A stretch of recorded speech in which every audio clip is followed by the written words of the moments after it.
ओइ भाइ तँ कोसँग हेरेर हिँड्न सक्दैनस्? भेट लाग्ने बागे भेट्यो। ल भाइ तैँले कसलाई थर्काएको तँ चाहिँ हेरेर हिँड्न सक्दैनस्? ल भाइ ठुलो स्वरले बोल्छस्? चिन्छस् भने मलाई थाहा छ म को हुँ? डन हो भाइ, डन, यहाँको डन। रुख मेरो केटाहरूलाई फोन गर्छु। त्यो डन चाहिँ होइन डग चाहिँ हो। ल भाइ कसलाई कहिले डग हो? हो त नि भाइ, फेरि घोडा खालास्। ए गोडा दे म चढ्छु। घोडा हेर्न भाइ, घोडा भनेको जिस्किन्छस्?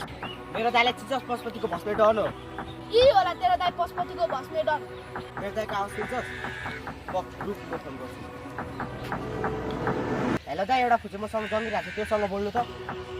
हेलो, को बोलेको? ओ भाइ ओइ त कोसँग जङ्गिएको चिन्छस् मेरो भाइलाई? तैँले मेरो भाइसँग जङ्गिएको भाइ? त भस्मे भनेर कसरी पत्ता? अगाडि आइदैन? ओइ भाइ ओइ तैँले मलाई चिनिनुहोस् होइन? ठिक छ 5 मिनट बस म त्यहाँ हुन्छु, रुख नपाकिकन बस।